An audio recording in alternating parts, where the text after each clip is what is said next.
Hola, mi nombre es Ricardo y soy enfermero y filósofo y estoy iniciando este canal para empezar con algunas de las reflexiones que me parecen importantes en el día de hoy.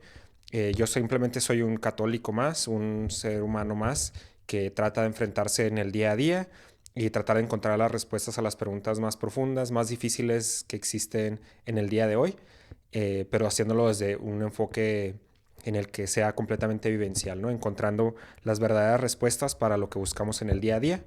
Básicamente empiezo este canal con la intención de enfrentar el pensamiento católico como tal o el modo de vivir católico con el mundo actual, tratando de encontrar pues las formas en las que el catolicismo se puede enfrentar con el mundo actual y ver si aún así puede sobrevivir.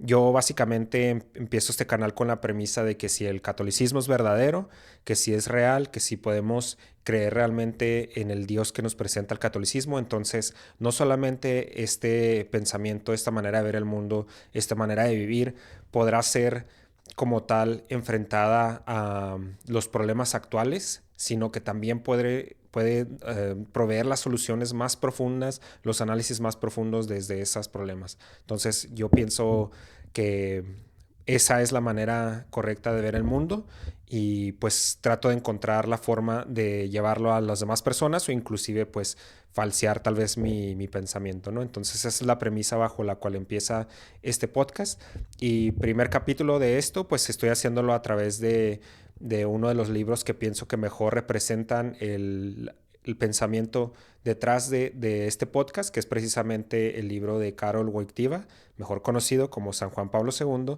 de Amor y Responsabilidad. Para los que no hayan escuchado alguna vez de este libro, pues este es un libro de San Juan Pablo II que escribió o nace propiamente de reflexiones o de preguntas que le hacen personas jóvenes en los años 50 y 60, cuando él todavía era sacerdote, sobre cuestiones de sexualidad, ¿no? Preguntas concretas, preguntas puntuales, existenciales, con una relevancia muy importante para esas personas.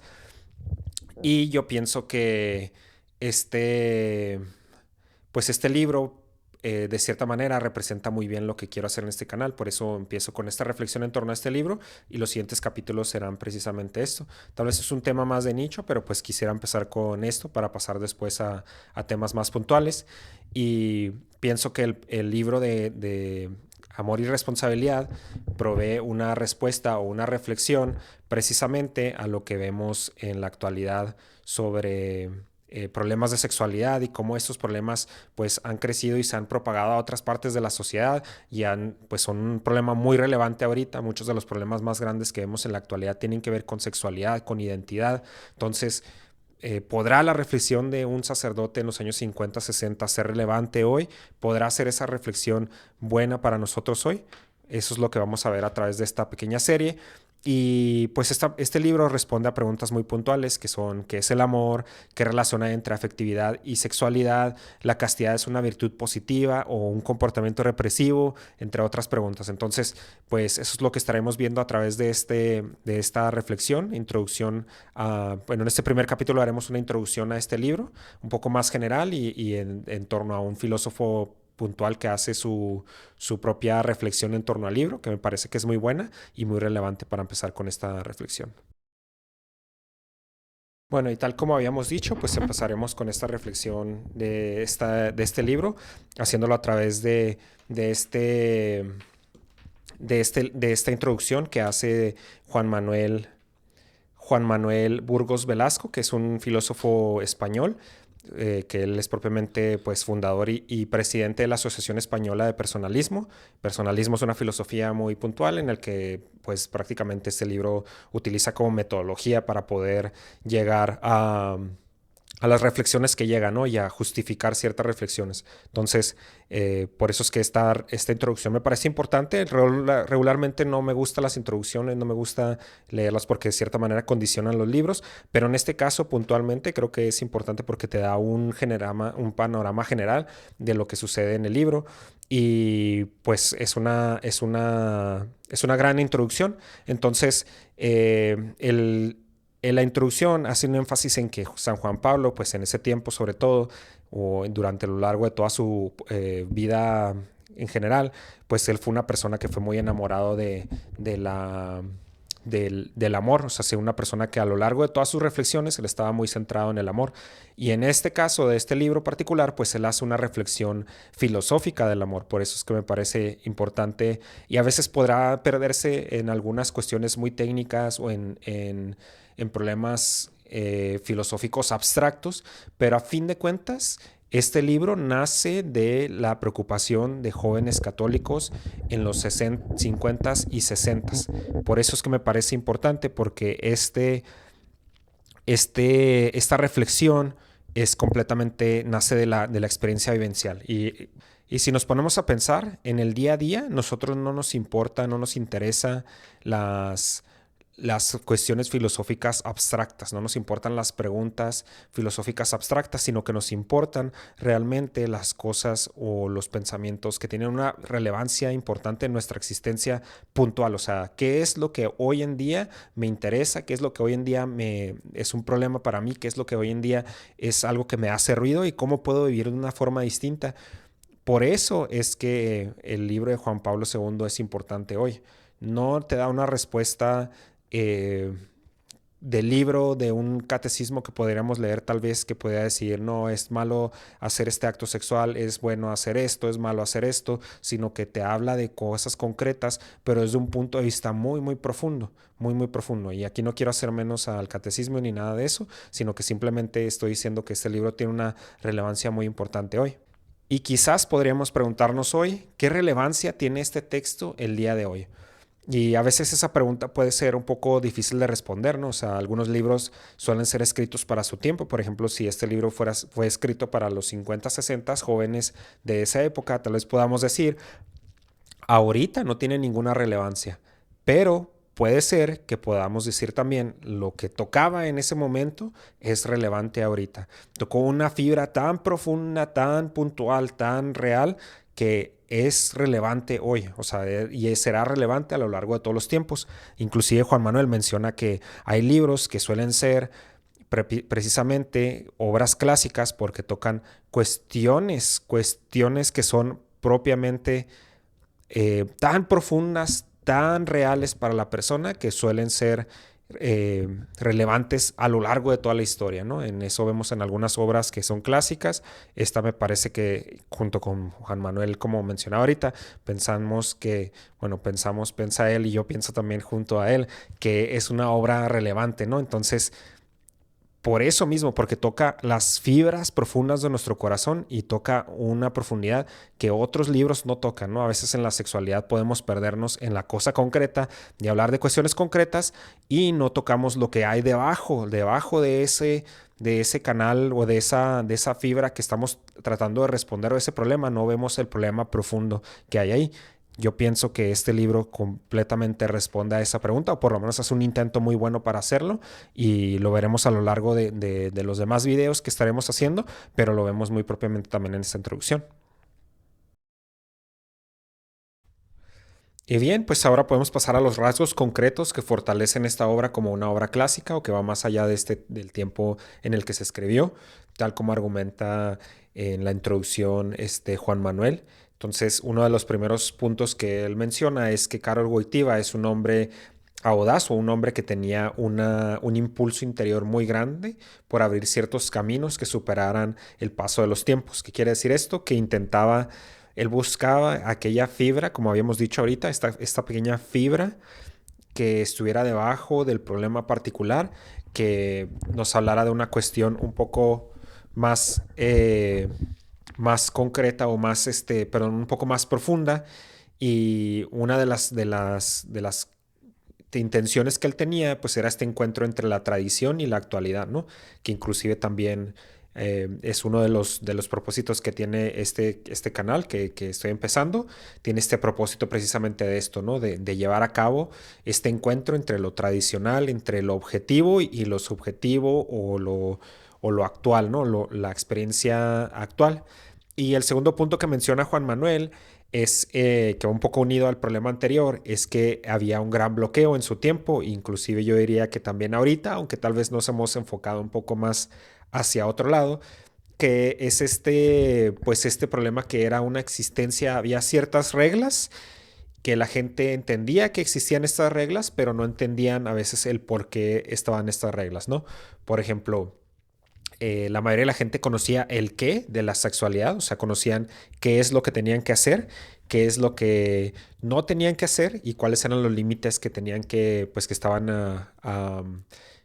impuestos por la religión o por el mismo catolicismo o por su misma práctica social, ¿no? O sea, la mayoría de la gente estaba más o menos en la misma sintonía. Sin embargo, no había una reflexión profunda del por qué, o sea, no había una reflexión de por qué no debemos de hacer o de por qué sí debemos de hacer ciertas de estas acciones. Entonces, pues se genera un problema porque la mayoría de la gente sabía y entendía qué es lo que tenía que hacer, pero no lo entendía por qué. Y a veces, si no me dejarán mentir, que cuando a veces entiendes el qué de una cosa, pero no entiendes el por qué, pues te quedas regularmente en la orilla, ¿no?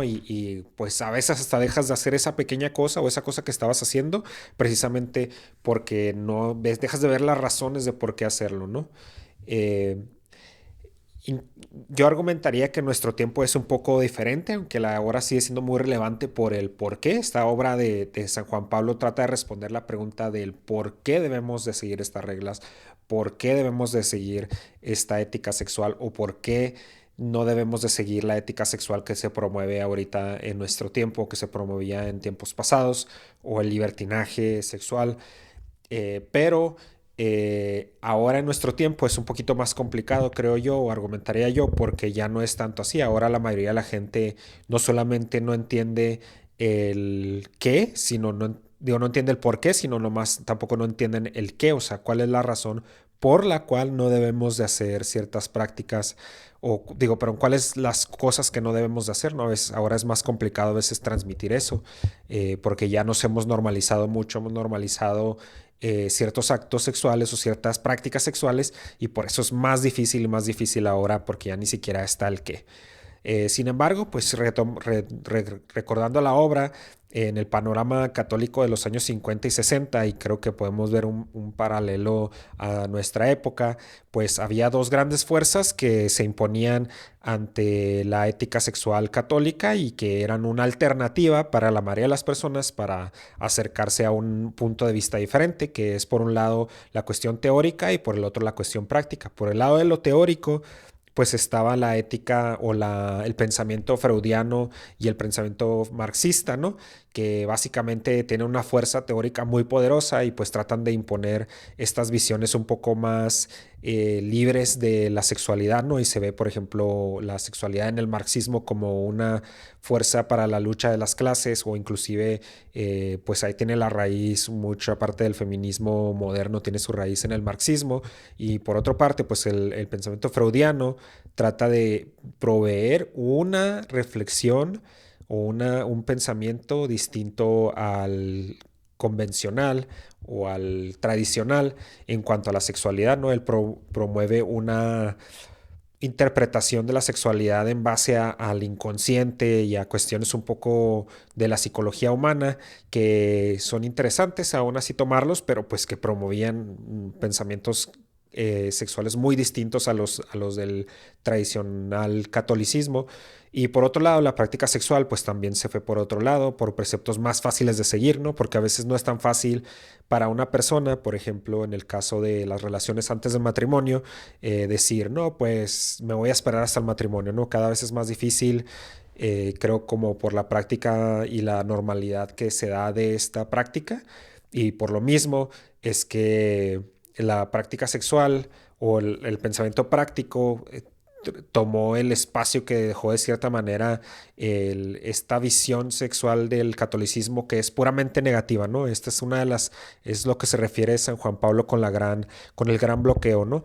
Que había un qué, no había un por qué, y porque no había un por qué, pues era muy pobre la enseñanza católica de la sexualidad y a veces se caía en estos vacíos, ¿no? O sea, no hagas esto, no hagas esto, no hagas el otro, en una negativa, por lo tanto llegaron ciertos pensamientos que ofrecían uno positivo o un pensamiento un poco más alentador de cierta forma y pues llenaban el vacío que había dejado el catolicismo y por lo tanto tenían mucha fuerza, ¿no?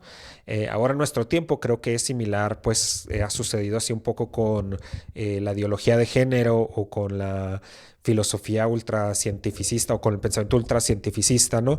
Que han tratado de normalizar ciertas prácticas y han hecho un poco más fácil para la gente ahora es, no, pues lo que tú sientas bien, lo que tú sientas bien. Entonces, ante este panorama, pues el catolicismo tiene que responder de una forma que pueda proveer no solamente una respuesta a esta problemática, sino que pueda sobrepasar esta problemática aún más allá, que pueda tocar esas fibras humanas profundas de la misma naturaleza que hagan posible que, o sea, que tengan fuerza dentro del ser humano para que las pueda seguir y vivir de todo corazón, ¿no? Creo que esa es la gran fuerza de este libro, la gran fuerza del mensaje católico en cuanto a la sexualidad. No nada más es un pensamiento negativo, es un pensamiento también positivo en el sentido de que ofrece un sí a algo, un sí al amor, no un no solamente a la sexualidad, a la concupiscencia o esos pensamientos pues pecaminosos, ¿no?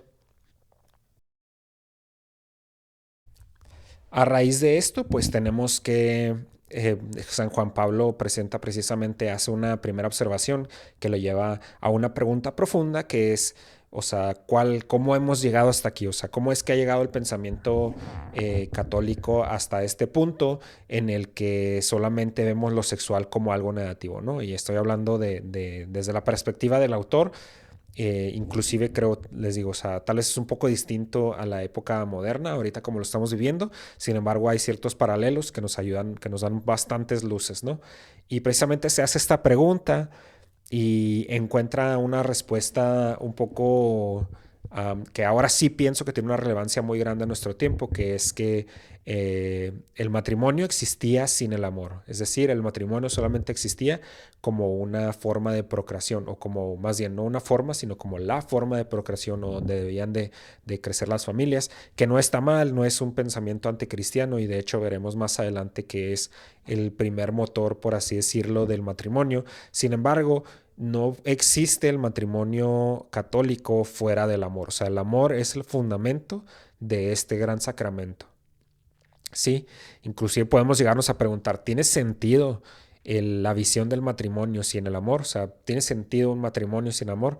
Yo diría que no y pues en futuras reflexiones veremos qué es lo que implica realmente esto y este pensamiento. Inclusive ahora lo vemos mucho reflejado en nuestra actualidad, ¿no? A veces algunos matrimonios, y me refiero más en el ámbito secular, pues son más conveniencias o son más como una forma de asegurar cierto futuro, o se ve como nada más como un contrato social, ¿no? O sea, no tiene ese fundamento en un amor profundo que sobrepasa absolutamente todo lo humano, ¿no? Y inclusive quisiera hacer el paralelo a un pensamiento moderno que resulta en una conclusión muy negativa en el aspecto en el que se usa, pero que creo que nos habla de algo muy profundo, de una realidad muy profunda que pues que me gustaría ahondar en el futuro, pero pues que por el momento lo menciono, que es, como les decía, sin justificar las conclusiones a las que llegan, pero una de las visiones actuales más fuertes es el movimiento pro aborto, que intenta pues llevar a la gente a legalizar esta práctica, ¿no? Que muchos católicos, o más bien todos los católicos o la mayoría lo vemos como algo inmoral, pero que hay algunos argumentos que me parecen interesantes reflexionar más a fondo. Por ejemplo, mencionan mucho esta frase que ningún niño será no deseado, ningún niño nacerá fuera del amor. Y es una realidad que me parece que debemos de reflexionar un poco más. Es un grito, creo yo, del corazón del ser humano, de su alma, diciendo o viendo una injusticia o algo que no es nosotros quisiéramos que fuera, que es la realidad del nacimiento, de la existencia del ser humano, ¿no? Ningún ser humano debería nacer fuera del amor. Sí, las conclusiones a las que llevan estos pensamientos, bueno, este movimiento sí son completamente erróneas o las podemos criticar desde muchos ámbitos, pero al menos el grito desde el que empieza, ningún ser humano será no deseado, es un grito del corazón muy profundo al que tenemos que empezar a mirar y a reflexionar más profundamente. Inclusive yo argumentaría que la solución a muchos de los problemas o del, de este movimiento pro aborto se encuentran precisamente en encontrar soluciones a estos problemas profundos, realmente profundos y difíciles. Pero bueno, por el momento lo mencionamos, nada más lo dejo ahí en paréntesis.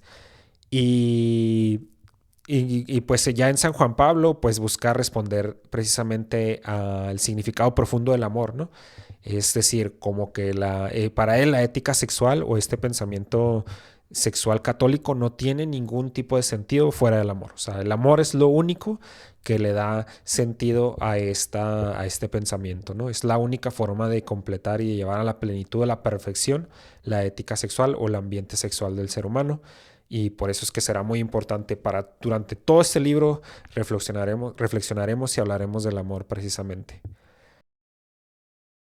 Y ya para la última pregunta que tomaremos en este video, es la pregunta que se hace Juan Manuel sobre cuál es la herramienta conceptual que utiliza San Juan Pablo para llevar a cabo la tarea de esta obra, de este libro.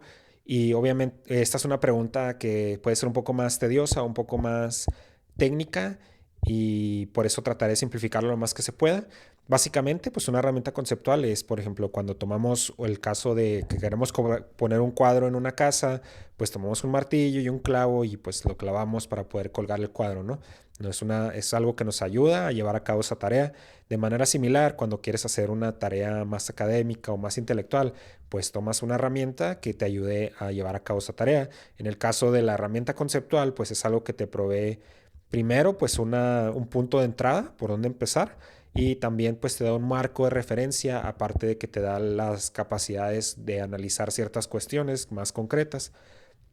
En el caso del libro de amor y responsabilidad, eh, pues primero tenemos que entender que el Papa San Juan Pablo pues, lo escribió cuando era un sacerdote. Entonces eh, él empieza esta tarea teniendo en cuenta que la neoescolástica, que es la en la que él se llevó a cabo pues, sus estudios, tal vez no sea la adecuada para llevar a cabo esa tarea. La neoescolástica, neo de nueva, y escolástica pues es la escuela que es de de la época medieval, y básicamente pues es el pensamiento simplificando muchísimo y pues sin tratar de hacer enojar a ningún escolástico o neoescolástico. Es básicamente el pensamiento de Santo Tomás, pues llevado o pues tomado un poco por los autores más modernos y llevado al contexto actual un poco más, ¿no? Pero tomando siempre de la fuente que es Santo Tomás, que es una filosofía muy, muy rica y muy buena. Sin embargo, pues tiene un cierto problema, que es una filosofía un poco más técnica y un poco más difícil, a veces yo diría un poco árida en ciertas circunstancias, un poco seca, porque a veces es difícil llevar a cabo, o sea, traducir lo que es una cuestión muy filosófica a veces, que está muy afinada con la filosofía de Santo Tomás y el pensamiento aristotélico, y es difícil llevarla a cabo a una cuestión concreta, ¿no? Y pues vivencial o más experiencial. Y pues San Juan Pablo ve este problema y toma otro ámbito. Dice, pues yo voy a empezar desde la antropología personalista, que es básicamente pues el estudio del ser humano o la filosofía del ser humano, pero pues desde el punto de vista del ser humano como persona, ¿no? Ya en otro video daremos un poco más de análisis en torno a eso, y él piensa que la única forma de llevar a cabo esta ética sexual y de justificar sus fundamentos es a través de esta antropología personalista, ¿no? Solamente entendiendo al ser humano como persona es que podemos entender cómo se puede relacionar con otro en la cuestión sexual, ¿sí? Solamente ahí podemos encontrar precisamente la fuerza del pensamiento católico y del pensamiento sexual dentro del catolicismo, ¿sí? Y también se valdrá de algo otros filósofos como es de Kant y del imperativo categórico, que esa también es otra cuestión más técnica que en otro punto lo tomaremos, pero pues no nomás se queda ahí, sino que va más allá y trata de llevar a cabo esta reflexión más hacia lo profundo, ¿no? Y pues como hemos dicho también, pues como no nomás se puede valer de esta filosofía personalista, sino que también hace del método fenomenológico, que ese sí lo mencionaré un poquito aquí, lo explicaré un poco más. Pues la fenomenología empieza como una filosofía un poco más moderna, que tiene un poco más de énfasis en la experiencia subjetiva o en la experiencia del fenómeno como tal, ¿no? El fenómeno puede ser cualquier cosa que nosotros experimentamos o con la que tengamos alguna relación concreta. Por ejemplo, no sé, una botella de agua, la podemos ver, la podemos sentir, y la experiencia de la botella de agua es el fenómeno, y la fenomenología haría el análisis de esa cuestión concreta, pues solamente poniendo entre paréntesis todo lo demás y llevándose a cabo un análisis de solamente esa cosa, ¿no? Del fenómeno, partiendo del fenómeno y ya de ahí salir hacia otras reflexiones, ¿no? Y San Juan Pablo ve que esto puede ser una filosofía que puede ser muy útil en esta ocasión, porque pues el problema que estamos tratando de analizar es un problema concreto, es un problema que la gente vive y experimenta como fenómeno como tal, no lo experimenta como una cuestión abstracta o una cuestión lejana, sino que es algo que es cercano a ellos, que es una cosa que se vive, se experimenta, y por lo tanto toma del método fenomenológico para poder reflexionar en torno a ello, ¿no?